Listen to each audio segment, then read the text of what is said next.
में हो गए भगवान कि वस्तुतः तो भगवान के हिलने डोलने से वह ध्वनि हो रही है, लेकिन सामने मायावी है तो उसमें बाजीगर है, उस बाजीगर को ही लोग मायावी शब्द से उद्बोधित करते हुए उसकी माया को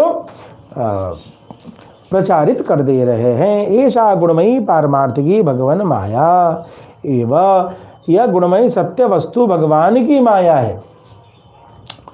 यहाँ सत्य रूपी की चर्चा है, यहाँ वो कल्पना की चर्चा नहीं की जाएगी माया के रूप में। माया श्वेता श्वेतरोपनिषद कहती है मायाम तो प्रकृतिम विद्यान मायिनम तो महेश्वरम, प्रकृति तो माया है और महेश्वर को मायावी समझो। इत्यादि विधीयते श्वेता श्वेतरोपनिषद 4/10 में ऐसा भगवान कहते हैं, ऐसी वेदवाणी कहती है। अस्याह कार्यम भगवत स्वरूप तिरोधानम स्वस्वरूप भोग्यत्व बुद्धि च, भगवान के स्वरूप को छिपा देना और अपने स्वरूप में भोग्य बुद्धि करा देना इस माया का कार्य है। अतो भगवान माया मोहितम सर्वम जगत भगवंतम अनवधिकातिशयानंद स्वरूपम न अभिजानाति, इसलिए भगवान की माया से मोहित हुआ सब जगत असीम अतिशय आनंद स्वरूप भगवान को नहीं जानता। तो भगवान की माया के कारण भगवत स्वरूप छूट जाता है और अपने स्वरूप में भोग्य बुद्धि प्राप्त हो जाती है। यह भगवान के प्रबल माया होने के कारण भगवान कहते हैं मम माया दुरत्यया। आगे भाष्यकार इस पर टिप्पणी करते हैं, माया विमोचनोपायम आह, माया से छूटने का उपाय बतलाते हैं।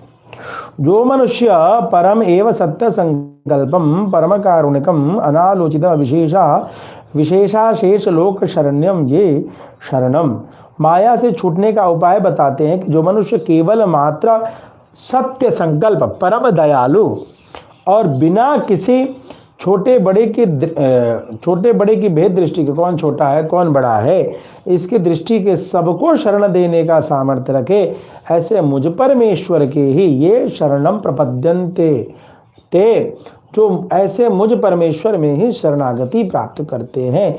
एताम मदीयाम गुणमयीम मायाम तरंती, वे ही मेरी इस प्रबल माया को तर पाते हैं।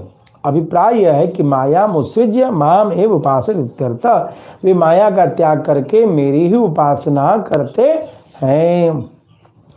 भाष्यकार यहाँ टिप्पणी करते हुए कहते हैं किमिति भगवद उपासना पादीनीम भगवत प्रपत्तिम सर्वे न कुर्वन्ति इत्यत्र, तो फिर सब मनुष्य भगवान की उपासना का संपादन करने वाली भगवत प्राप्ति को ग्रहण क्यों नहीं करते, इस पर कहते हैं ध्यान देंगे।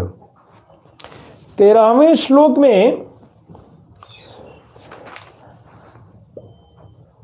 जो है भगवान ऐसी चर्चा करते हैं कि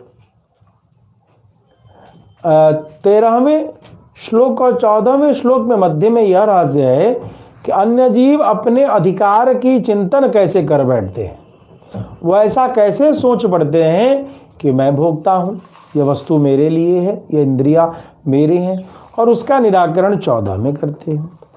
14वें के अंत में भगवान भाष्यकार यह टिप्पणी करते हैं कि यह जानने के बाद ही कि भगवान ही सब कुछ करने वाले हैं, कोई जीव भगवान को सर्वस्व जानने के बाद भी जब रहस्य रूप से भगवान ही सब कुछ है, फिर भगवान की शरणागति क्यों नहीं करता।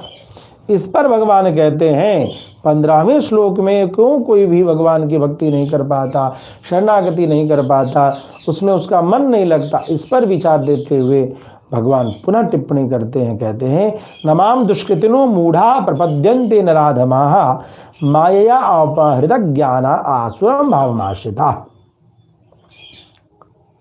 माम दुष्कृतिनः पाप कर्माणो दुष्कृत तारतम्यात् चतुर्विधा न प्रपद्यन्ते, दुष्ट कर्म करने वाले पापाचारी लोग मेरी शरण ग्रहण नहीं करते हैं। तो वे पापाचारी कैसे, तो 4 प्रकार के बताए। 4 प्रकार के पापी इस धरती पर घूम रहे हैं। अब विचार करना होगा क्या हम ऐसे पापी हैं या हम कहाँ, ये विचार करना होगा। मूढ़ा मूर्ख, नराधम माया अपहृत ज्ञाना, माया से जिसका ज्ञान नष्ट कर दिया गया, आसुरम भावम आश्रिता इति, और आसुरी बुद्धि।